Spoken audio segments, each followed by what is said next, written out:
So let's also talk about this.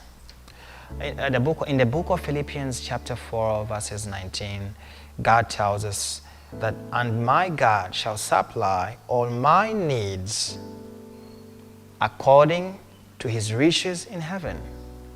What does it mean? God has a store where he has kept everything you will need in life. And he is waiting for that moment when you identify your needs, when you come to your senses and you know what you need. He has riches in heaven.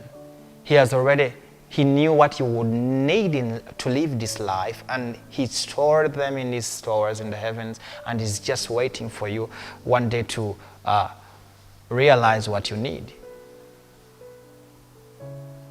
So, and the challenge is, every time you've prayed, ever since you started to pray, you never talked about your needs, because you have never known what you need. You don't know what you need. You never knew what you need. You need someone to tell you what you need. And after identifying your needs, then you also identify the needs of others. And then God makes you a problem solver, a leader, a person who meets other people's needs. And God will entrust you with so many things because you will have so many dependents.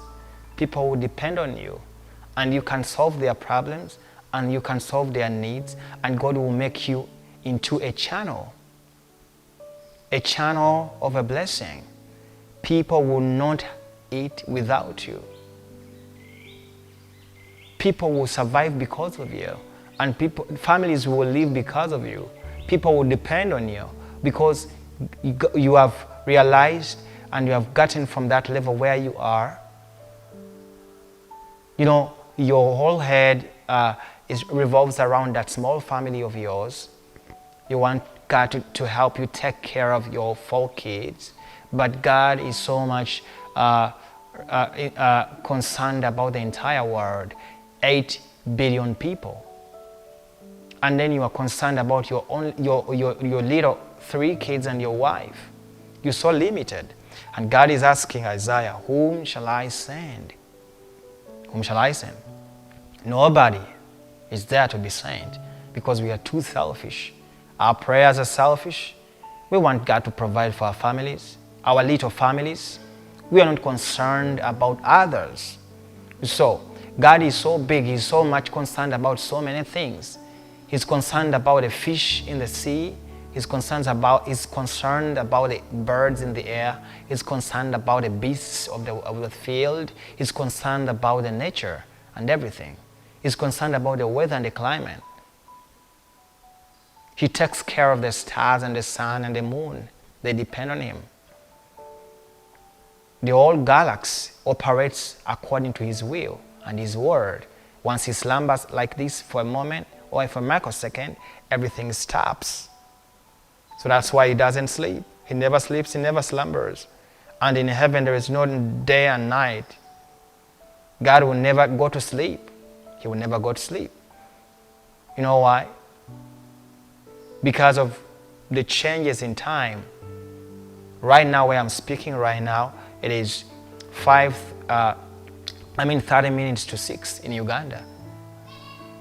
And in the US, in California right now, we are 12 hours ahead of them. So by the time we get to sleep, they will be waking up, starting to work. So when will God sleep? He has to keep Himself awake, because as these ones are sleeping, these ones are waking up to disturb Him and to tell Him what He should do. I have heard people that when they pray at night, it works for them. You know, when you are praying at night, everyone is sleeping and God is listening only to you. I'm telling you, when you are sleeping in your country, in the other country, they are praying. They are working. God doesn't rest. So it doesn't matter when you pray or when you don't pray. What matters is presenting your needs before God.